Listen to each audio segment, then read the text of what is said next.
Well, go ahead and come back up to the pulpit here. Although, because I've got the notes here, that makes it a little easier, but would be fine to do it and have it a little more casual. So this is just a report of the ministry over the last 4 years. So we were here just a little over 4 years ago. I believe it was September. I should have checked and reminded myself, but I think it was September of 2021 when we were here last. And so just a report over the last 4 years. And really the goal is to let you know, I know that we do have the prayer letters, and so some of you probably read the prayer letters and pray for us, and we really thank you for that. So some of the things that I've said will be things that maybe are familiar, but maybe not everybody has read the prayer letters, and probably there are some other things or some other explanations that we'll talk about. So it's a report, and it's something that really is a report to let you know of how the Lord is working. And we're missionaries supported by Shannon Baptist Church and have been for, I think, probably about 20 years now, back when Pastor Wood was the pastor here, and it's been a long time. Which I remember maybe it was the very first time we came back, maybe the second time, when I walked up and they said, "Stand for the veteran missionary." I said, "What veteran missionary?" Well, now that we've been there 19 years, I guess I have to own it. It's been a long time. And then, of course, praise the Lord for what He's done. So in all things, hope that the Lord gets glory for what He's done. So we'll go on, and I'll start with.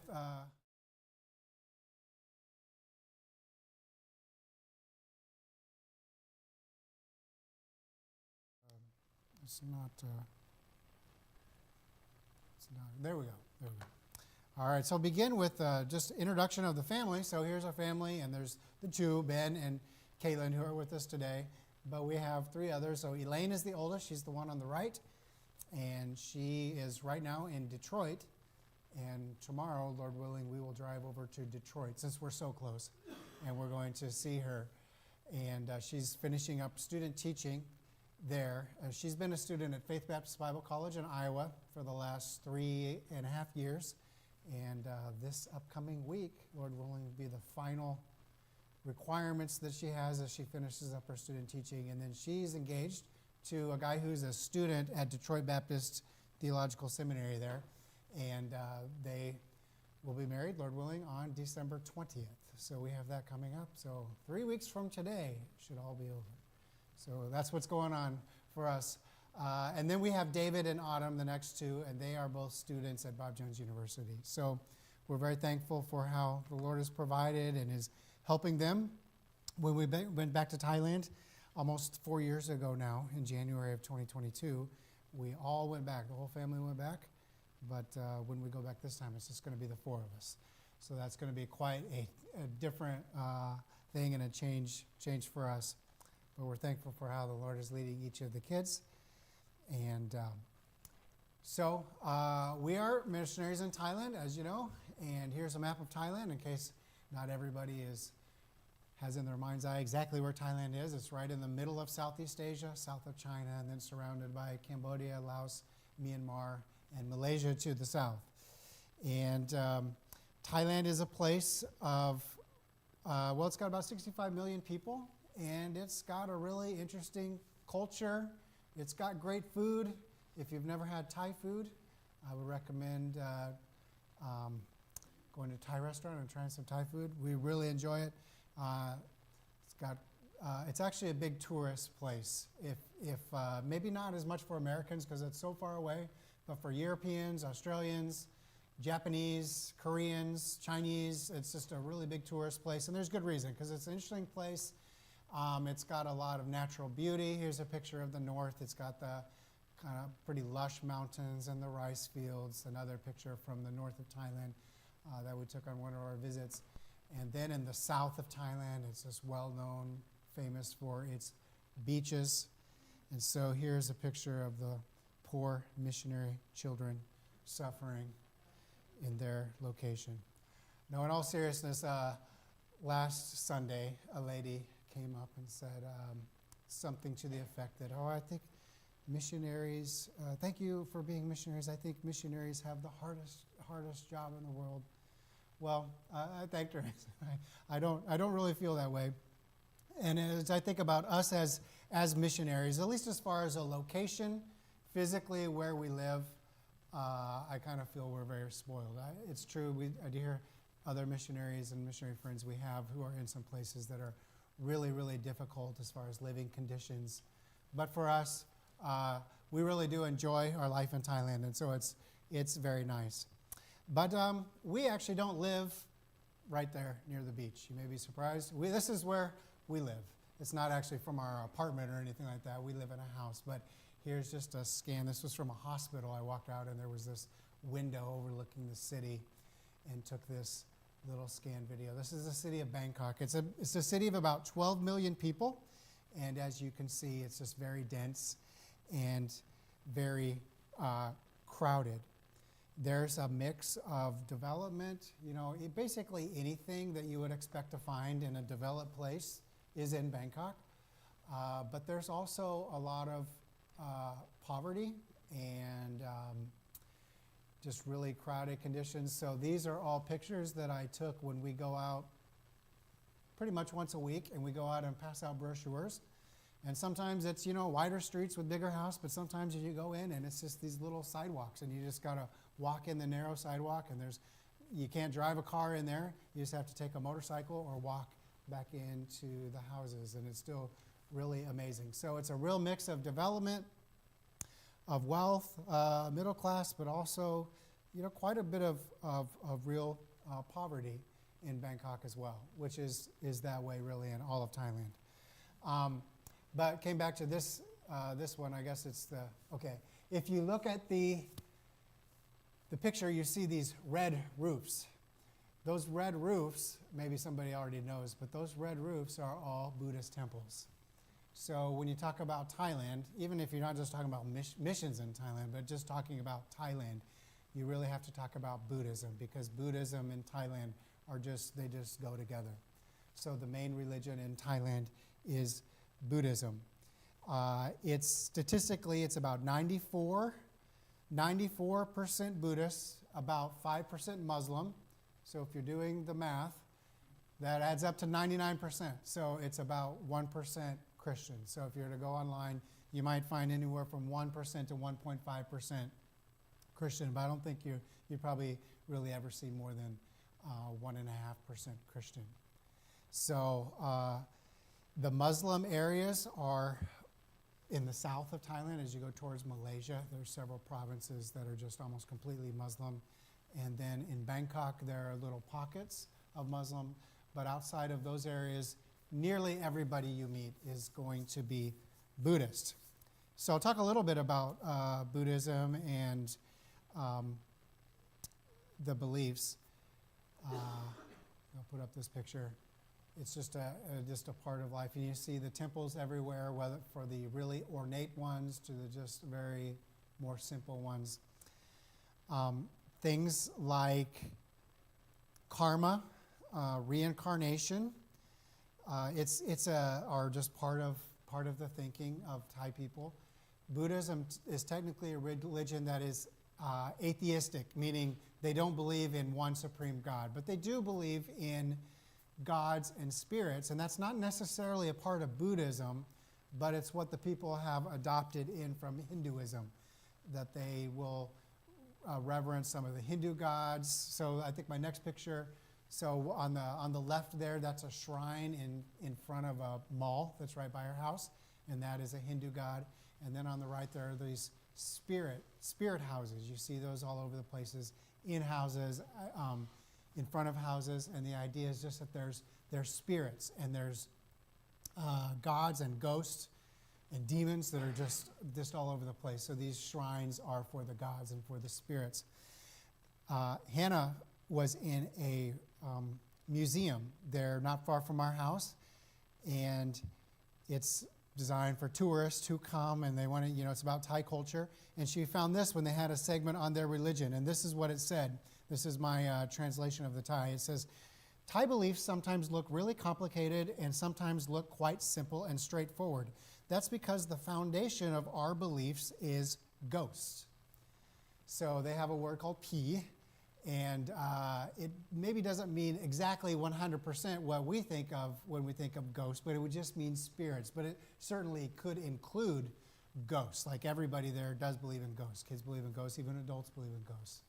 There was a time where a guy in his mid-20s was over at our house, and he was telling us how he believed that there was a ghost in his house, that it often felt it like sitting on his chest at night, that sort of thing. So people believe in ghosts.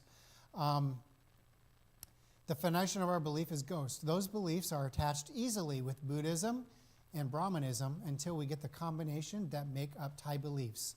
Today we still invent new beliefs based on old ones. Even some Japanese anime characters and some dolls can become sacred items.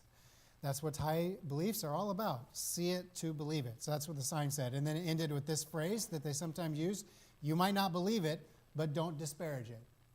So not everybody believes everything, but it's just kind of a free-for-all mix of, if this is what you want to believe about the spirit world and all that stuff, go ahead. But they all consider themselves Buddhist.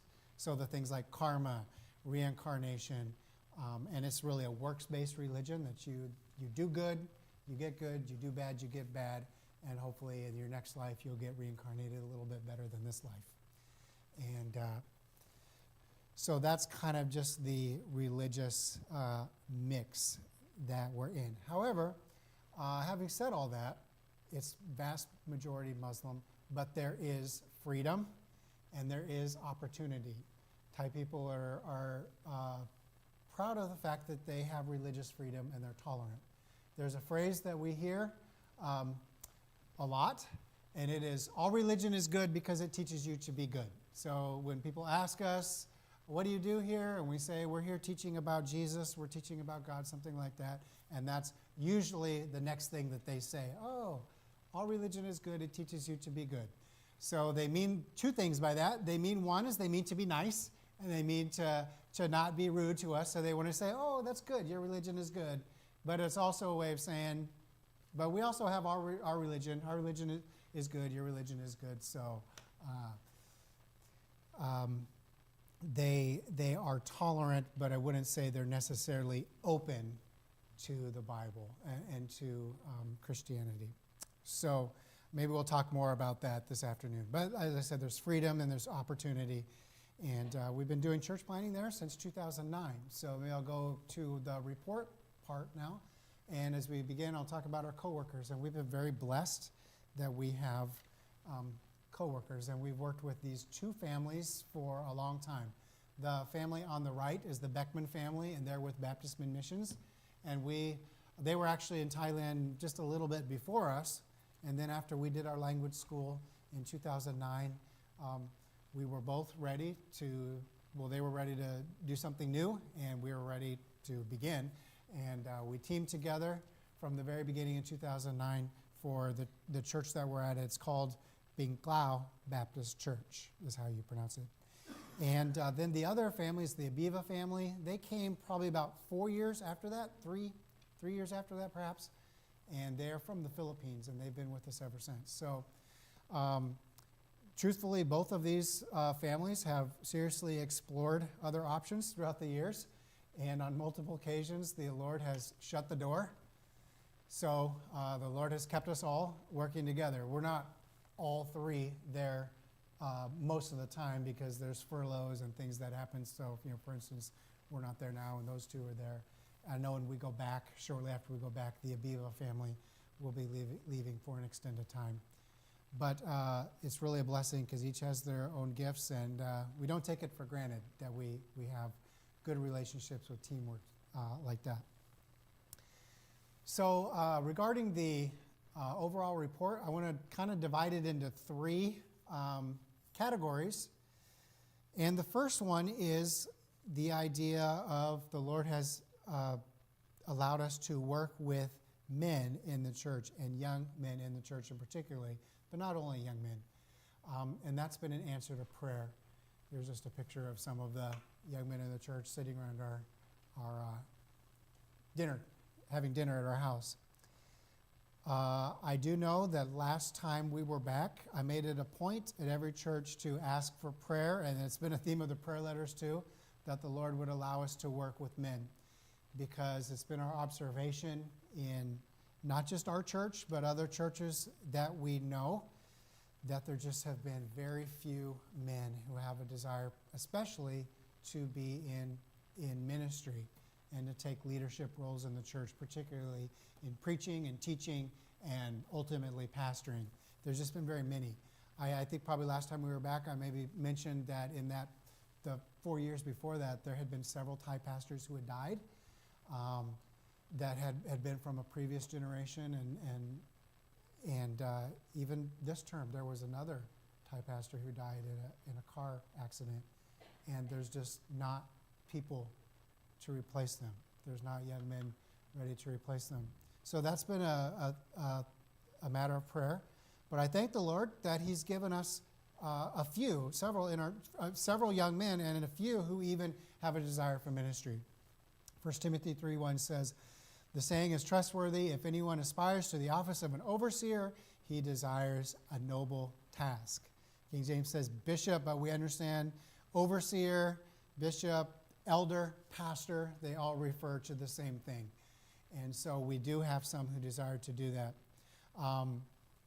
Not all, and actually the first one I'm going to talk about has not actually expressed a desire to be a pastor, but he has been an encouragement nonetheless as one of the young men that the Lord's allowed us to work with.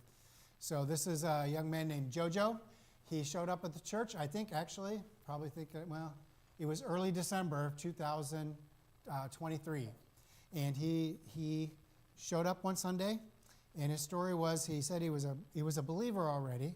He had been saved in a campus ministry several years before when he was a college student, but not in Bangkok, but outside of Bangkok. But he had moved to Bangkok, and when he moved to Bangkok, he had fallen away from the Lord. He had not been to church in several years. Lord began working in his life, and he looked up, and actually our church was very close to where he was living. So he showed up, and he's been at church essentially every Sunday since then, unless he was out of town visiting his family or something. He's been at church. And it's been a real encouragement to see his desire to grow and to learn the Bible. And he's quiet. He's not an outgoing guy. And when we talked to him about joining the church, his big fear was like, well, if I join the church, am I going to have to give a testimony? So we said, we would really like you to give a testimony, if you can. So he did. So when he got up in the picture there on the left is him giving his testimony, and he talked for about 20 minutes about all the things God was doing in his life. So I think perhaps the Lord has more in store for him, and as far as upfront ministry than maybe he thinks, but he's been a real blessing and encouragement. Another one who came to us since we've been here, since we were here last in this past term, and this guy's name is Pansip. And he actually started coming to the church while we were in the States last time. He came from another church. He was saved in another church, but it's a church that we have good relationships with, and he came, on good terms. And he came for the specific purpose that he wanted mentorship and he wanted experience in ministry. So it's been a joy to work with him. We've done some kind of informal, but going through some books on preaching, and we've given him opportunities to preach in our church on several occasions, and then work with him about feedback and helping that. So he's preached at our church several times. He also has an opportunity to preach at another church that is without a pastor, one of the many that I've talked about that we know of. And so he's recently enrolled in an online course called the Expositors Academy. It's kind of entry level for learning how to study the Bible and prepare sermons. So we thank the Lord for his desire. And actually, I should mention, he also has a ministry job. He graduated from college in teaching, but he was able to get a job with a campus outreach ministry. And so he's getting a lot of experience in that as well. So we're excited about, what the Lord has in store for him. Another one, this is Gunn, picture of Gunn, and he's giving a testimony or a challenge at a Christmas event probably 2 years ago. and he went to a Bible school, but because of the help of supporters, we were able to help him go to a 4-year Bible school. There's a few of those that exist in Thailand. He was able to do that, and he just got married in May, and he and his wife are actually living in our house, looking over our house while we're gone. So he has a desire to be in ministry and to pastor, and we're looking forward to how the Lord will use him. And then there's another one who came, and this one was really unexpected. This guy's name is Ben, and his wife and their family. They came about a year and a half ago to our church, and came kind of in connection with another missionary that we know, but we didn't know real well. And he came under these circumstances that he and this other missionary, they wanted to team together for church planting, but Ben here didn't want to just be independent, under no supervision, local church supervision. So he came asking us if we would work with him, and so we didn't know him at the time, so we couldn't make any promises, but we said, yeah, this is what we want to do. So he came, and they spent about a year with us and joined our church, and it was a pleasure to get to know them. And actually this past June, he and the other missionary that had been away on furlough, when they came back, they went out and they've started a new church plant in the neighborhood where this family lives. So we're really thankful that the Lord has given us these opportunities. In fact, Ben would like to be ordained, and it hasn't happened yet, but part of the process over the past 6 months or so before we left was he would work on doctrinal statement, and then Sunday afternoons we'd get together with the men of the church, the young men of the church, and we would go through his doctrinal statement, and we would discuss theology and that sort of thing. So that's been a joy. So keep praying for these. I've mentioned 4, and really there are others. There are probably some others that I could put up. So young men who've had desire to teach and to lead. So we're really thankful for that. It's not common that we've seen. So that's really been an answer to prayer over the last few years.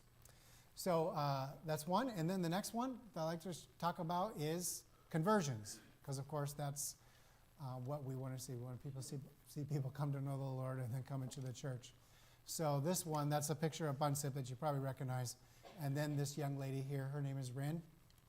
And the reason that Bunsip is in the picture as well, and this is kind of the theme of, I think, all of the ones I'm going to talk about today, is it's been people of the church that have been reaching out to their friends or family that have come to know the Lord. I think in this past term, there's been about a dozen. In the past 3.5 years, there's been about 12 people who have come to know the Lord, and many of them have been the result of people of the church reaching out. And so that 12 who come to know the Lord, I think that's the most we've had in a single 3 or 4 year stretch, particularly that have come to know the Lord and then continued on in the church. So, and the thing that what's different, probably what's different has been people of the church reaching out. So I mentioned that Bunsip graduated with teaching degree. He was doing student teaching, and this young lady was a student where he was teaching, and he was able to share the gospel with her and invite her to church, and she was saved. And then I think about 2 years ago, she was baptized and is now a member of the church. This lady here, her name is Fa, and she came as a believer. Actually, I met her through doing an online Bible study, and some others that invited friends of theirs, and she was one that we never met. And she was a member of this online Bible study for probably a year at least. And then came to find out, I asked her one time where she was going to church, and actually at that point she wasn't going to church anywhere. So invited her to come. And so she began coming, and immediately she started bringing her family, her sister-in-law, and this is her husband. And her husband is a Christian, but he wasn't going to church anywhere either. For a while, he was working on Sundays, and he wasn't able to come for a while. But eventually, he started coming. But really, the reason she's up here is she also was sharing the gospel and inviting her dad.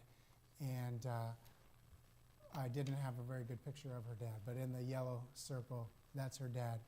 So one Sunday, he showed up at church as well, and actually she didn't even know he was going to be there. And he kept coming, and he did Bible studies with Lloyd, our coworker, and he accepted the Lord as well. And then this is another lady. The picture here is with Hannah, but she came to the Lord also through a witness of a friend. She was going through some really difficult times, and a friend who was attending our church at the time has actually gone back to a different church, but she invited her to come to a camp, and the first time we met her was at a camp, and she accepted the Lord, and she started coming to the church, and she was baptized as well, probably about 2 years ago or a year and a half ago. And then I'll tell the story of this guy. This guy's name is Seth. He came to the church on his own. This wasn't somebody that we had met before and invited, or any friends from the church. He even from a school-aged kid, he had an interest in Christianity. For some reason, God was working in his heart for many years before. And when he finished college, he decided, okay, I finished college. I'm an adult now. Now it's time for me to make my own way, and I want to become a Christian. And the way how that's often phrased is, I want to change religion. So he looked up our church. We were in the area, and he showed up one Sunday. And actually, when he came, because he had been doing some things, probably read some of the Bible and looked at YouTube and stuff, he actually had more Bible knowledge than certainly most people who would come from a non-church background. Anyway, he kept coming, and Lloyd, again, was doing Bible studies with him. I mentioned each has their gift, and Lloyd has really been very good at doing these Bible studies with these guys. And he came to understand the gospel. It's not just changing religions, but it's faith in Christ. He was saved. And early on, from the very beginning, I think he began inviting his mom to come to church. And his mom, her impression is when she came to the church, she was just really amazed by the friendliness of the people. The people asked her questions and cared about it. It's very different from her experiences of going to the temple. That when you go to the Buddhist temple, there's not services. There's not a particular day of the week you go. You go when you go, and you do what you do, and then you leave. And so she was just amazed at the community and the fellowship and the love that she saw in the church. And that's really what kept her coming back. And she was there the Sunday. This is the picture of her son, Seth, the day that he was baptized. She was there that day. She kept coming, and it wasn't long before she accepted the Lord. And then I think it was a year later, she was baptized. And this is a picture of her giving her testimony before her baptism. And in her testimony, she talked about a really difficult growing up situation that she had been in. She had been raised to be a singer in the bars and in the nightclubs. So ever since she was very young, that's what she did. She sang in the nightclubs. And her testimony was that as she got married, and she had the two boys, so Seth and then a younger one. Her testimony was, I was always out all night, every night. And so it was my husband who got the kids to bed. It's my husband who got the kids up for school and fed them. And I was not a very responsible mother, but my husband was really a good dad. And he actually came that Sunday. And it may have been the first Sunday. I'm not sure that it was the first Sunday he'd ever been there. He was there that Sunday. And so, but I do remember this. In her testimony, she talked about him and said, so now it's time for you to get saved. And I kind of cringed a little bit. I was like, man, I don't know if that's the best evangelistic method to point people out in public. But I remember he didn't come to church much after that, but we have a meal together every Sunday, and she would volunteer to be the one to cook the meal, once every other month or something like that. And on those Sundays, he would come and help. And I noticed that he started not just being in the kitchen, but he would sit in the services too. And then he would come more and more and do more and more things around the church. And just this past June, one Sunday, he said that he needed to be saved, and he accepted the Lord. So we came back here in July. So this is just a few weeks after that. This was the last Sunday that we were there in July, and this is a picture of the three of them with Hannah and I. So they do have one other son who has never been to church, and he's a lot more opposed for what we understand. But you could pray that the Lord keeps working in that family. And it'll share one more story about people of the church reaching out. Now, the person who was reaching out is not in this picture, but there's a lady in the church who's very zealous about passing out tracts. And so she went to the bus stop right near our church, and she was passing out tracts, and she met this lady in yellow. And this lady was in Bangkok because of medical care. She had cancer, and she was there, and she was open. And she actually came to church one Sunday. So when the lady who passed out the tract came into the service and saw her, she was thrilled, because it's probably the first person who had ever actually come to church after getting a tract. And she kept coming, and then the lady on the right in the black, that is Ma'am Beckman, our coworker. Ma'am would do on Sunday afternoons, and I think sometimes during the week, was doing Bible studies, explaining the gospel to her. And actually it was the same day that the other guy, Me is his name, who was saved. He came down and said, I just got saved. And then this lady said, well, I need to be saved too. So that was a Sunday when 2 people were saved. So that doesn't happen every Sunday. Wish it did. But that was a great Sunday. And so those are some of the people who have been saved recently. And again, it's the real blessing has been when people of the church are reaching out. I think that's a very effective way. At least bringing them in and then doing the Bible studies and being connected. So kind of a third thing is kind of just miscellaneous outreaches, miscellaneous opportunities to pray about, to talk to you about. We do use English as an outreach to meet people. When we first began, we did a lot of it because we didn't know people and there was nobody in the church. So we had at least 3 times a week that we were having English classes and studying the Bible. Now we have just basically Saturday morning, but this is the picture of my class. You'll see I'm holding up a Bible, and actually I remember when there is a lady who's a Christian. She doesn't go to our church, but she comes to the English class, so she got up and took this picture. And I'm explaining a Bible. So I'm opening up a Bible. I'm saying, okay, so here's the table of contents, and you can see that a Bible is actually made up of multiple books, and you got the chapter and the verses and explaining, because that week we had some new people.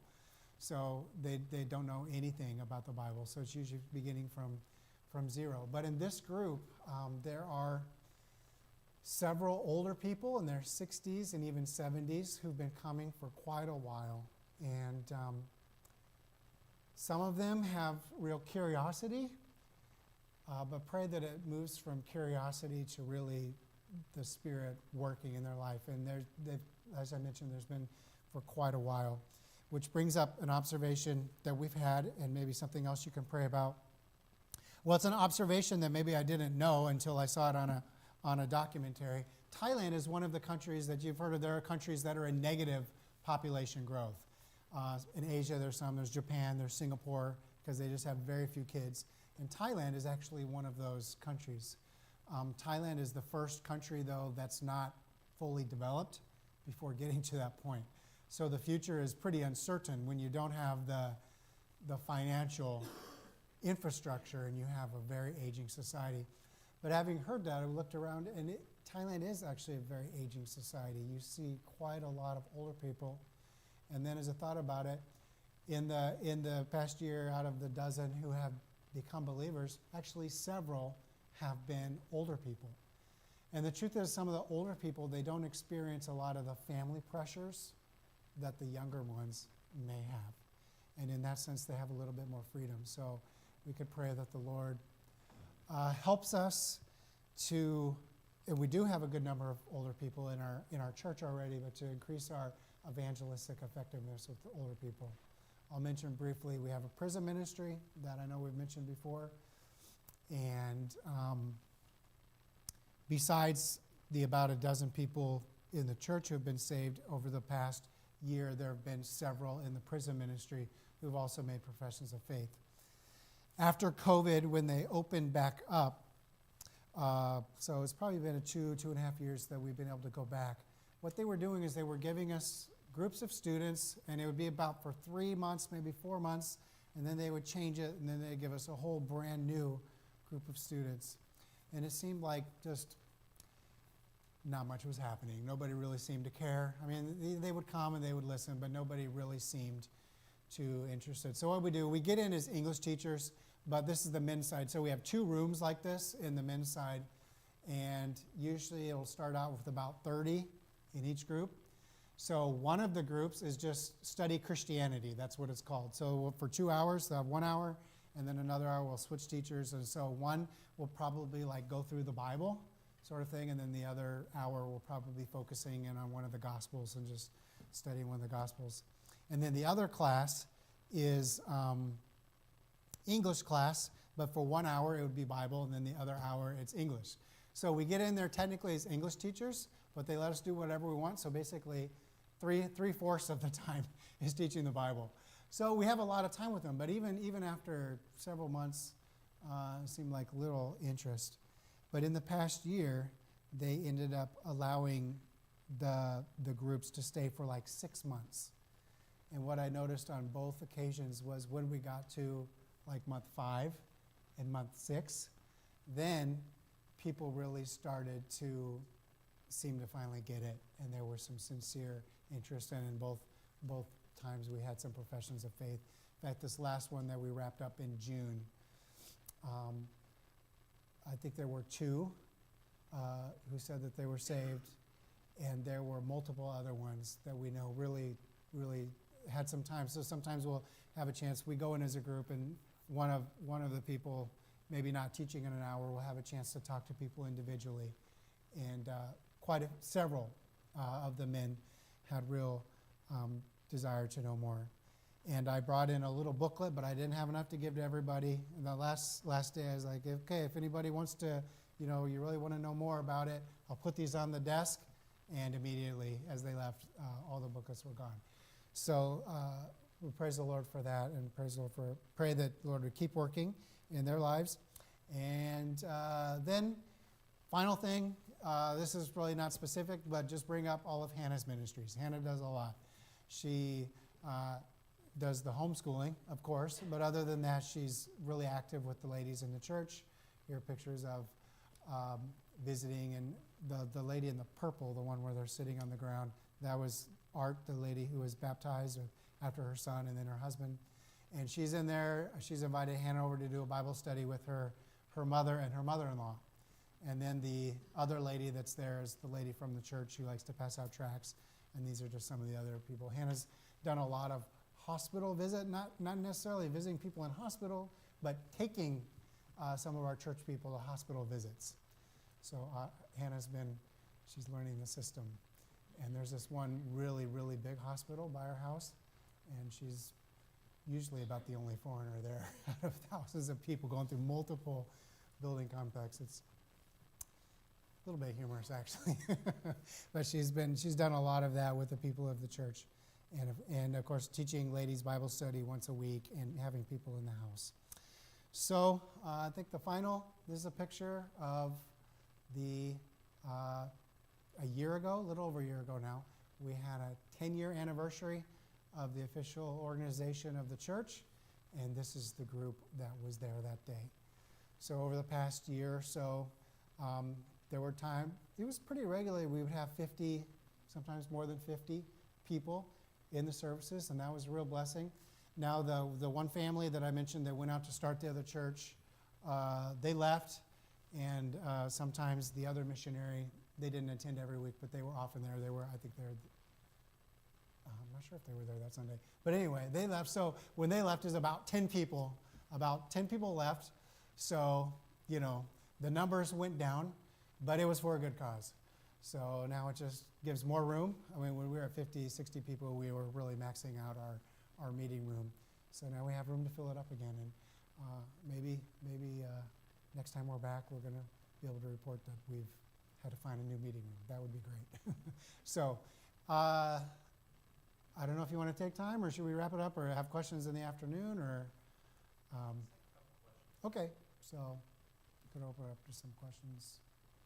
Yes, Gary. The lady that was singing in bars and nightclubs before she was saved, is she using her voice to sing in church nowadays? Or is that lost art? She does some. Yeah, she has some. Yeah. Yep, and that's been a blessing. Yeah. See their talent in the Lord. Yeah. Yeah, she has. She has. Is your meeting place a place you rent year-round, or Yeah. you go in on Sundays, or what is that? No, we have it all the time. It's actually the Beckman family lived there, so really common are like row houses, kind of like shop houses on the bottom. So it's on the bottom. It's two together that are taking the walls out. In fact, when we first came in, it was one small room, and then we had to bust out a wall, and then we had to bust out another wall. Now we've busted out all the walls that we can. And then there's like an apartment upstairs where the Beckmans initially lived, and now the Bivas live there. So in that situation, and we get a very good price as well. So we are in a really nice situation financially with the Bivas pay half the rent, the church pays half the rent. So our church is able to pay rent and utilities and all that, and we're actually able to put some money away for, Lord willing, someday paying for a pastor and a new location. But that's the situation now. But we have looked a little bit about it would be really a miracle, which the Lord could do, if we got anything even a fourth of what we're paying now for our meeting space. So that would, but it, like I said, that would be a wonderful problem to have if we had outgrown it and we needed to find a new meeting place. Anything else? Yes. So you mentioned a lot of college students and some hospitality. Is college a very popular thing in Thailand, and are there quite a few Bible colleges? Yes, university and colleges are pretty big.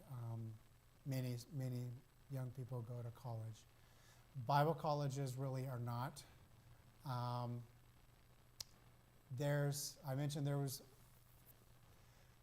there's kind of two that I know of, well, maybe three, but two in Bangkok that I know of. One's run by the Southern Baptist, and another one is really just non-denominational.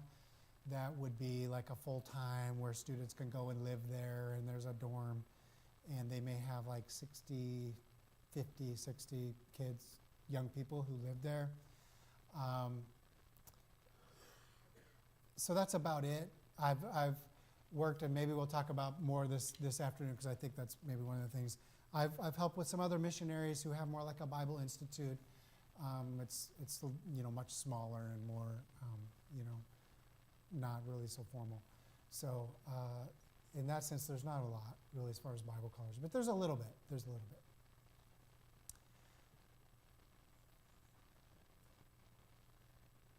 Yes. Do you have groups or families that come and visit, or what's the availability, or what does that look like for groups to come and spend a week or a couple weeks or something like that? We've had a little bit. We've hosted three groups from Bob Jones who have come through, and usually theirs have been like for a few days. They'll visit quite a few missionaries in Southeast Asia, so we'll host them for a few days. We had one youth group from one of our supporting churches that came for about 10 days. Those are the only bigger groups that we've hosted, but we have also had people, just individuals, come. We had an intern with us for a summer who was a student of Bob Jones and she's a missions major, did her internship. So we've had a little bit, and we're definitely open to more. So what they've done, and I think that's maybe one of the questions this afternoon too. But we've had some, so if it comes up this afternoon, maybe I'll talk a little bit more detail about things that they've done and that. All right. Well, it's getting close to noon, so maybe I'll turn it over to you, and looking forward to this afternoon as well. Yes, look forward to afternoon, opportunity to do the interview with them. So we'll move the pulpit upstairs out back. So just an informal time. And if you have any questions for them, ask them over lunch.